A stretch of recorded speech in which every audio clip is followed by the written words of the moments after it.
ನಮ್ಮ ತಂದೆ 12 ವರ್ಷ ಆಯಿತು ತೀರೋಗಿ. ಅವ್ರಿಗೆ ಹುಷಾರಿರಲಿಲ್ಲ, ಗಂಟ್ಲು ಆಪ್ರೇಷನ್ ಆಗಿ ಅವ್ರಿಗೆ ಮಾತೇ ಹೊರಟೋಗ್ಬಿಡ್ತು. ಈಗ ನಿಮ್ಮ ಹತ್ರ ಕಾರು ಎಲ್ಲ ಇದೆ, ಆದ್ರೆ ಅದೇ ಅಪ್ಪ ಇಲ್ಲ. ಬೇಜಾರು ಮಾಡ್ಕೊತೀರ. ಅದಕ್ಕೆ ಕಳ್ಕೊಂಡವರಿಗೆ ಗೊತ್ತು ಅದು ನೋವು ಏನು ಅನ್ನೋದು. ಅವ್ರಿಗೆ ಗಂಟ್ಲು ಆಪ್ರೇಷನ್ ಆಗ್ಬಿಟ್ಟು ಅವ್ರಿಗೆ ಮಾತೇ ಹೊಂಟೋಗ್ಬಿಡ್ತು ನಮ್ಮ ತಂದೆಯವ್ರಿಗೆ.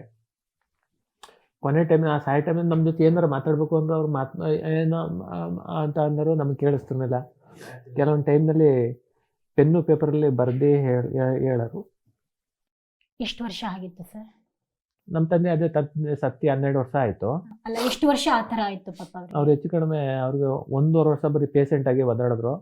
ಕೊನೆ ಟೈಮ್ನ ಅವ್ರು ಸಾಯೋದು ಒಂದು ಸ್ವಲ್ಪ ದಿನ ನಮಗೆ ಆಪ್ರೇಷನ್ ಮಾಡಿದ ತಕ್ಷಣ ಇಲ್ಲಿ ಆಪ್ರೇಷನ್ ಮಾಡಿದ್ರು, ಗಂಟ್ಲು ಧ್ವನಿ ಪೆಟ್ಟಿಗೆ ತೆಗೆದುಬಿಟ್ಟಿರಲಿ ನಮ್ಮ ತಂದೆಗೆ. ಅಂದರೆ ಇಲ್ಲಿ ಕ್ಯಾನ್ಸರ್ ಆಗ್ಬಿಟ್ಟಿದ್ದಾಗ ಇದು ಗಂಟ್ಲು ತೆಗೆದುಬಿಟ್ಟಿರಲಿ, ಮಾತಾಡೋಕ್ಕಾಗ್ತಿರಲಿಲ್ಲ, ಮಾತು ಬರೋದೇ. ಇಲ್ಲಿ ತೆಗೆದ್ರೆ ಮಾತು ಹೋಗ್ಬಿಡುತ್ತೆ. ಏನು ಮಾತಾಡಬೇಕು ಅಂದರೂ ಅವರು ಹೇಳೋಕ್ಕಾಗ್ತಿರಲಿಲ್ಲ. ಸಾಯೋ ಟೈಮ್ನಲ್ಲಿ ಏನೋ ಹೇಳ್ಬೇಕು ಅಂತ ಹೊರಡ್ತಾರೆ, ಅರ್ಥ ಆಗ್ತಾಯಿಲ್ಲ. ಅವಾಗ ಇಲ್ಲಿ ಬರೋದ್ರು.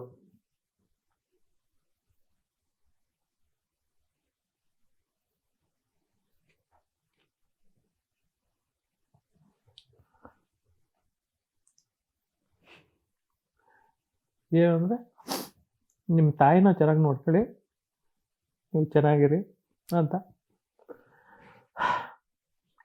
ಆ ಪತ್ರ ಆದಮೇಲೆ ನೆಕ್ಸ್ಟು ಪತ್ರ ಅಂತ ನೋಡುತ್ತೇನೆ. ಈಗ ಹೋದ್ವಾರ ಪತ್ರದ್ದು ಇತ್ತು ಗೊತ್ತೆ, ಆ ಪತ್ರ ನನ್ನ ಅದಕ್ಕೇ ತುಂಬ ಎಮೋಷನಲ್ ಆಗೈತೆ. ಏನಕ್ಕೆ ಅಂದರೆ ಇದು ಅದು ನಮ್ಮ ತಂದೆ ಬರೆದಿರೋಂಥ ಪತ್ರನ ತುಂಬ ಜೋಪಾನವಾಗಿ ಇಟ್ಟಿದ್ದೀನಿ.